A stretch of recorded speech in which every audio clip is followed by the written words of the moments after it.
good morning. So we are back again. Another chilly morning in the greenhouse. Right. I mean, let's be honest. It's the same morning, but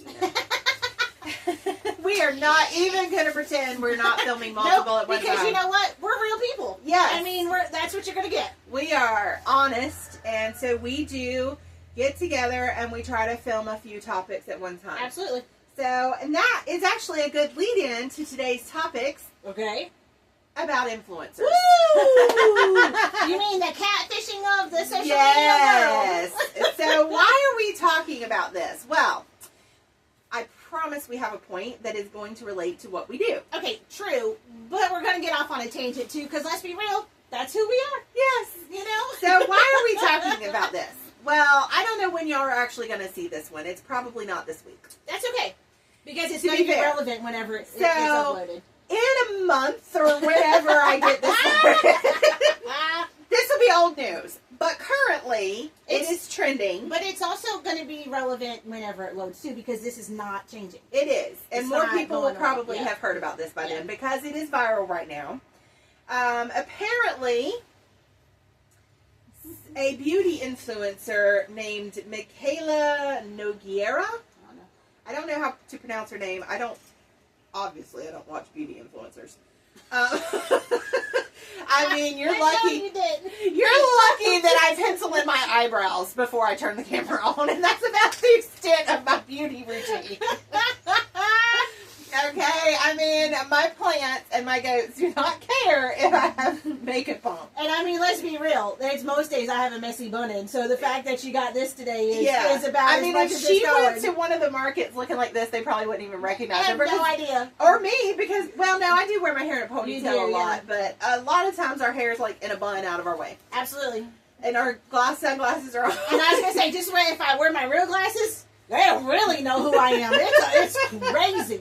So anyway, this girl is a beauty influencer, and She's amazing at it. she is. We looked up a lot of pictures and stuff of her because I kept hearing people talk about it, and I listen to a lot of podcasts when I drive because I drive a lot. So does she. Yeah. And so I can't always see if they're like the video podcast. Right. I can't see them because I'm driving, but I listen to people talk about stuff. And so they were talking about this girl, and apparently she uses a lot of maybe filters or really high-end beauty lighting, good Different camera angles. Yep. Look, hey, our camera's up a little high because it slims you down a little bit. As a photographer, I am not going to put you below me so that I look like Jabba the Hutt. Okay? And we show like our 6 chins. You Yeah, know, like it's in not gonna happen. reality, I probably do look like Jabba the Hutt.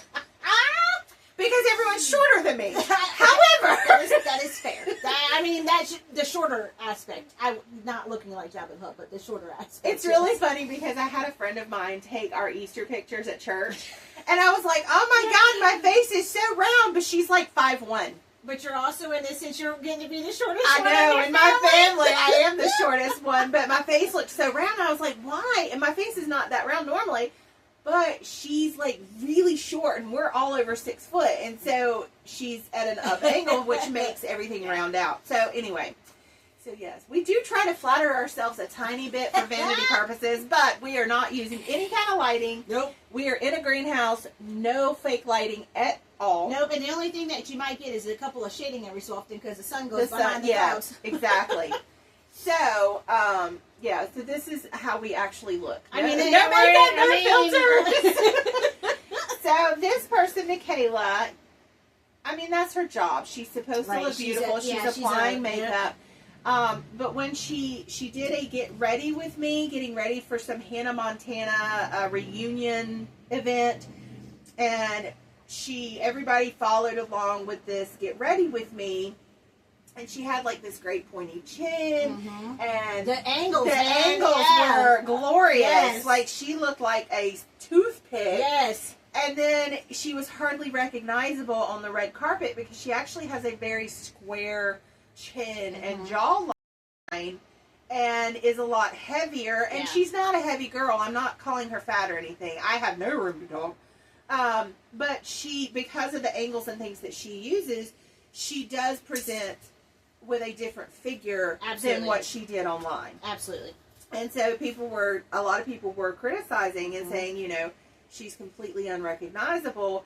And the question comes up, you know, people are following these beauty influencers and these trends, but they are literally unattainable. Right. Because they're not real. It's the catfish of social media. Which a lot of guys have talked about how they're scared to date now because the pictures they see on these online profiles, the girls that they start to get to know with all these filters and lighting, and then they show up, and I mean, there's been cases where it's actually a man when they show up, and that can, it's detrimental. It's traumatizing to your psyche when you get excited about a person, and when you arrive, and I'm not talking about like gender or anything. No. I'm talking, and I know everything shouldn't be physical.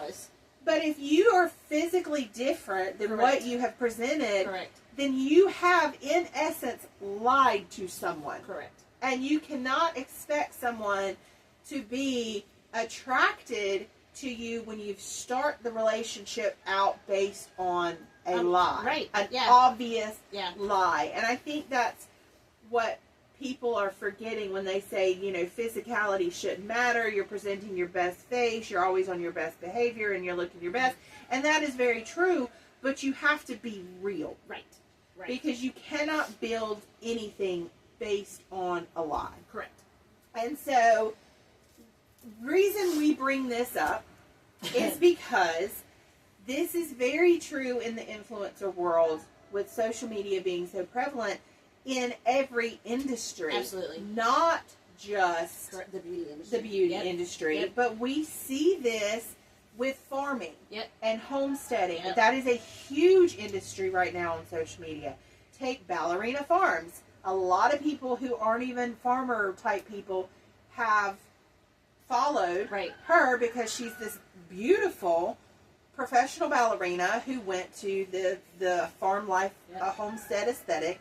She has a lot of money behind the family. They have a lot of land. But what was originally presented was this simplistic way of life. And maybe she does really, truly want to live that life. Right. But I've seen a lot of commentary that she actually has a lot of staff and stuff to make this happen. And it is a brand. Yep. Which, again, it's every business has a brand, and that's okay. But are you authentically letting people know that this is a brand, or are you trying to really make them believe that this lifestyle is achievable and attainable? And that has been a huge problem since COVID with online, because people are seeing and falling in love with these influencers and this lifestyle of farming and homesteading and self-sufficiency, and then they try to do it. Right. And that reality is not the same. Yeah. And we know somebody actually locally who uses quite the backdrop for her videos and stuff, and she has the persona of going, she knows all about what's going on, and she tries to teach you how to do different things, but there's nothing in the background that's like real.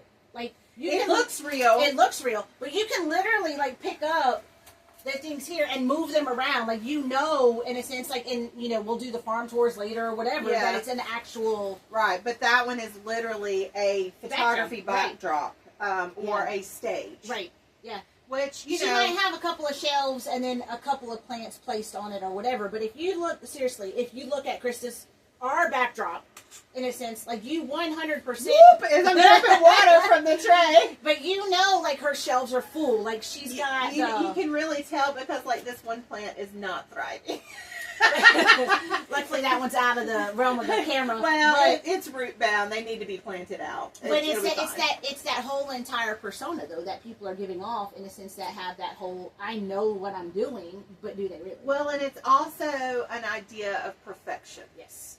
And that's not going to happen here. No. And one a local person that I'm pretty sure I know who you're talking about. I do know they have some knowledge. Yes, but not... But their environment is way different from what is presented. Correct. Yes. Yes. And I think that's the whole problem with influencers and ballerina farms, is people are going for an aesthetic. Yes. I hate that word.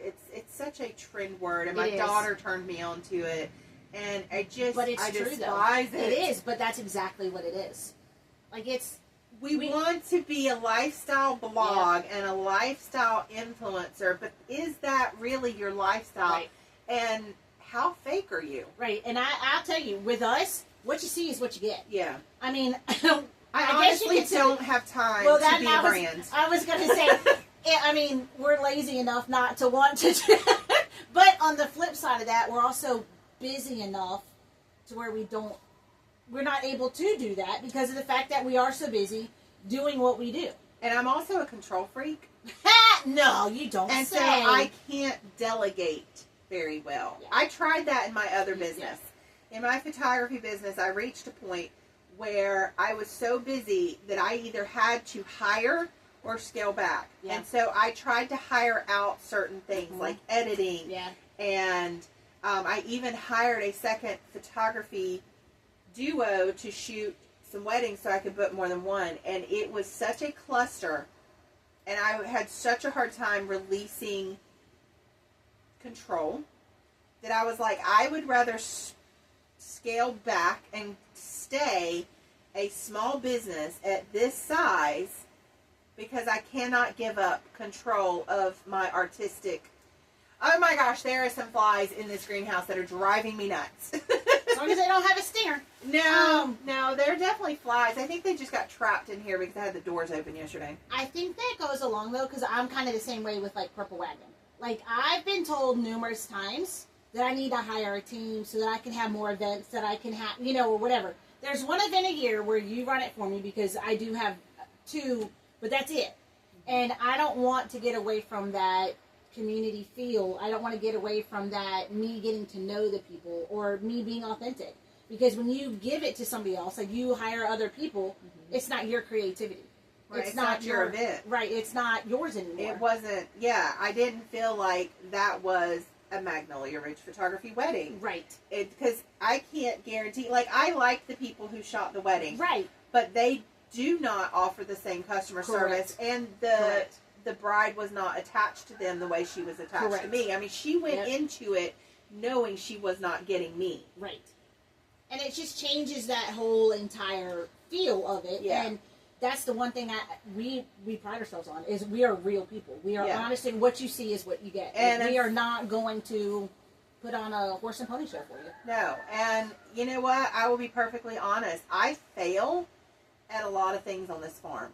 And most of that is my own doing because I get overwhelmed because I put too many irons in the fire. Yeah. Because I will not give up control, which means I have all these wonderful ideas and I do want to do all of these things.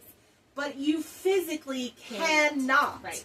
I cannot make soap, make bread, pour candles, grow a garden, birth goats. Because I do have one goat that requires me to be in the boat. However, on top of all of that, raising kids, taking them to the places they need to be, being having one that is a competition dancer, being one that a responsive wife. Like, you still have these things. Go to church. And mow my yard. I cannot get my yard mowed, y'all. It's ankle deep. Like, you can't do it without. I cannot physically do everything. So, in order for these people who are influencers or whatever, they have staff. And some of them are very honest about it. Right. But some of them, they're not. They're shady. I will say, those are the people I tend to follow continuously. Because I have seen certain influencers start out small. Yep. And I have followed them for years and watched them grow and watched them have great success. And I cheer them on. But a few of them have reached a point. They got too big for their britches. Yep. And they did all these things and then hired a staff behind the scenes. And you can physically see their tone changes, their body language changes, their content changes. And then they are no longer relevant to their base that built that. Right. And you can actually watch their numbers stagnate. Yeah. And even lose people. Right. And at least one of them that I have seen recognized it, talked about it, and scaled back to where they were relevant to their base because they were losing. Mm-hmm. And And then I've watched one grow, and she has been honest. Like, from the beginning, she's like, I'm getting overwhelmed. So I have hired another homeschooling mom to do my editing, and that way I can help her out. Right, to make it to where, Yeah, and now, you know, her son is an adult, and she's like, now my son is helping me with videoing. Yeah. So she's been super honest about her team. And that's fantastic. And so and honestly, that transparency is what I haven't seen a difference in her personality or her content. Yep. She has stayed so true to herself. And that's important. Like, that is so important because you lose yourself. You do. You become somebody else. Well, somebody unrecognizable. Everybody wants to call themselves a content creator. Correct. And some of it is labeling. Like, Facebook kind of makes you label that. It does, y'all. And I'm getting rich off of Facebook. I made 61 cents being a content creator. So just, it's real. It's real. And so be careful. I can't speak to all the different genres. Right. But I know for a fact that in the farm life, homesteading genre, there's a lot of people out there who claim to be... And it make it look so easy. They make it look easy. They make it look pretty. Yeah, and it's not. I appreciate a beautiful garden. Yes. Every garden's going to have flaws. I appreciate milking goats. I milk goats. It's not the cleanest thing. Nope. I drink raw milk from my goats, which skeeves a lot of people out because it's not the cleanest thing. You have to be very, very careful. You have to be diligent about what you're doing. Yeah, and there is not... That is a whole different deep dive conversation. Which we'll talk about later. Yeah, maybe. We might. Yeah. I don't know. But there's a lot of things that I would trust myself with that I'm not going to trust every farmer with. Right, absolutely. And then there's a lot of farmers that I would trust. I mean, I get cream from a dairy. I agree, yeah. So... Yeah, I agree. But my stalls aren't perfect. No. My garden's not perfect. I'm looking at a bed right now with weeds that is driving me insane because I just weeded all of them 2 weeks ago and then it rained. And I haven't planted it yet, but it's full of grass. I'm looking at the weeds all along that we have been trying to get out there and eradicate. And we've had birthdays and dance competitions and life, craft shows. I've talked about my grass. Like, come 2 months from now, my garden's probably going to be glorious. Weeds and all, because all these beautiful plants are going to be out there and growing. Yeah, and they're not going to be able to see and all that. I'll do a garden. We'll do a garden tour one morning, and you will see it. And people can hide angles. Like, I could probably go out there. I could probably go out right now and make this farm look amazing. This bed, look at how rich dirt. Yeah. I could go out there and only show you cute, bouncy baby goats. Yep. Which we'll get to in just a minute. And not show you the crusty butt of the mama because she still had afterbirth, like crusted up on her tail. I could show you one view of my barn that makes it look like the Taj Mahal of barns because it's a big ass barn. It is a big barn. But I'm not going to show you the other side that the goats have eaten the boards off of, and it looks like a decrepit, fallen down barn from the 1700s. It's like, I can show you parts of my living room because I vacuumed last night and put the pillows up on the couch and made it look pretty, but I'm not going to show you behind the couch where there's a pile of laundry. Right, or that there's a thing of dog hair because... there are... It's all perception. And I do have a YouTube channel. You can check it out. It's Magnolia Ridge Farm and Gardens. This may show up on that channel. Yeah. I don't know, because I may put this in on both channels. Yeah. Some of these topics I may put on my channel. Absolutely. And so if I'm sitting here talking to you about my channel and you're on my channel and going, what the heck is she talking about? That is why. But... on my channel, you will see, like, when I'm in my kitchen, a lot of times I'm doing the down thing because, one, it's easy. Yeah. I can set it up. That part of my bar is almost always clean because that's where I cook. Yeah. So it's easy to set up. And I don't want to set it up in front of me because then you're going to see the dishes piled up in the sink behind me. So, yeah, I'm guilty of that to an extent. Yeah, but you're still real about it, though. But I'm not going to lie about it. Yeah. You're very much in that sense of going, okay, this is still... But that part of what you're filming for your channel at the moment is right there. I mean, I'm showing you how to make this red velvet pound cake. Yeah. Because I did film that. Which I'm going to taste. Yeah, I can't eat it. It was for my son's birthday, but... but I definitely am very real. I posted videos actually of me cleaning out my greenhouse because it was horrible over the winter and last fall. Because it becomes a storage unit. It does become a storage unit. So I was completely honest and filmed opening the door and showing all the mess and then showing it after it was cleaned out and organized again. And we're also, I also firmly believe that we are both the same type of person. We're kind of an open book. Like, you ask us questions, we're going to give you answers. We're probably going to talk to you for about 30 minutes with that answer. However, we're going to be real about it. Like, we're not going to sugarcoat anything in a sense. God forbid you ask us together and you have 2 hours because we're going to fill that time. Which is why we do this. Right? But, I mean, it's in that same sense, though. We welcome questions. Yeah. I mean, you have a question? Ask us. Yeah, I'm going to be perfectly honest and for real, which is one of the reasons why our customers at the farmers market love us, because I'm going to give you the entire backstory on this chicken that you're buying. You probably don't want to know that how great its life was, but I'm going to tell you how great. You know, I don't name them.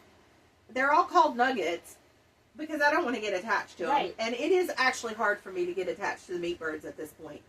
But I am going to tell you that and there are videos on my channel that prove it. I am going to tell you it started out in a stall, in a brooder box, with fresh shavings, and everyday water and food, and heat plates, and its little family, and then at a certain point, it gets let out into the bigger part of the stall, and then at a certain point, they used to go out on the pasture, but now I have too many goats, so now they go into a chicken tractor, and we are building, so we're showing the build of the new chicken tractor, and you will see them in the chicken tractor, like, you will see... And how they move from location daily to make it to the point where they have fresh grass. Yeah, I mean, I'm not going to show you every day, but I am going to show you one video and talk about it. Right. And I've showed, you know, my little hen that hatched out eggs. Yeah. When I opened that back of that little chicken tractor, I was shocked just as much as you guys were because I didn't realize she'd hatched anything yet. Right, yeah, she's broody. You see the eggs that didn't hatch. You see the chicken poop. You see me pick her up, and her back is kind of, you know, missing feathers and stuff. And you see all that. Yeah. I'm not making it look like I'm not putting a tutu on her, although I really do want to get a tutu. Erin, come on. Erin, I need a tutu, a chicken tutu. I need to go get the, we need to go thrifting because we need little overalls and dresses to put on the baby goats. We do. So, but, you know, I am going to show you. It's real. The realness, and my videos are not top quality. I video with a phone. It's easy. It's to the point because guess what? I don't have time. Right. Yeah. To edit. I have the equipment because I am a professional photographer. I have great lighting equipment. I have got great cameras. I would need to get microphones for those cameras because those are a different microphone. But I don't have time to sit there and edit all that crap when I can just take this. Absolutely. And I don't really edit these. Yeah. I don't edit anything out, honestly. I throw them in the editor, and I might add in some clips, or like if we have a coughing fit, I might edit that out because y'all don't need to see that. Which welcome North Carolina in the yellow season. Yes. I mean, we're getting pollinated right now. Yeah. But if it's funny and I get... I'll probably leave that in. Let's just be real. I mean... Yeah, but I don't really edit a lot of this. I just throw it in there, add the cover photo or whatever I need to do, and pop it up. Yeah, because this is us. This is us. You take it with a grain of salt. You love us and leave us. So that, I mean, bringing it back to the topic of the catfishing influencers. Yep. I get that influencers, it's a business, and businesses have a brand. And I agree with that statement, I mean, Pepsi's not going to show you all the bad things and talk about all the employee overturn, and, you know, unless the New York Times gets a hold of it and tells you, because they have bad managers or something like that. That does come up. But in their commercials and things like that, they present a brand. Yeah. And companies have gotten in trouble with aligning with the wrong people. I mean, look at, what was it, Budweiser and Dylan Mulvaney? That was a big cluster because who they aligned, they were trying to target a new market, but they alienated everybody else. Their cash cows, yeah. which cash cows is a marketing term. That's your base clientele. You never want to alienate your cash cows, even when going after your, what is it, the stars. So we will always be real. That is one thing you can guarantee from us. We will always be authentic and we'll always be real. And because we want people like us. Correct. We want to build that community. Because it's not just shoppers. It's not just people watching our YouTube. No. Like, we are building an authentic community. Not an aesthetic one. Authenticity versus aesthetic. Yes. That, what's it called? New hashtag. So anyway, be very, very careful. I feel like I've talked a lot during this one. That's okay. Be very, very careful about who you follow, who you believe. It's just like that whole thing. You can look at an apple from one side and it looks absolutely beautiful, but you turn it around and it's just rotted and full of worms. You know, so that's going to lead us into our next topic, but that's for another video. So. Yeah, I think now it's break time and go play with baby goats, and then we might be back in these outfits for a video for next week. You know, we do bathe. We do. And we do change clothes, but you know, she lives, what, an hour from me? Yep. And so... And we got to get it in when we can. And we're both super, super busy. So, she happens to be on spring break this week. My kids went back to school because they had spring break last week. So, it was a really good day. And it's not hot in here. Because some days it's been getting very hot and we can only film one or two. That, and we smell ourselves to make sure that we're still smelling okay, because it does get hot. It gets really hot in here. So this was a really great day to get together. And if she's going to make that hour drive, we want to use that time wisely. So, I mean, I could go up to the house and get us some different shirts if we wanted to. I have one actually in the car. Oh, okay. Bring a new one. Oh, you know what? I think my brown sweater's out here. I might put it on because I'm actually a little chilly. So we might change clothes for the next one, and you won't know it's on the same day. I don't know. But, until next time, we'll see you later.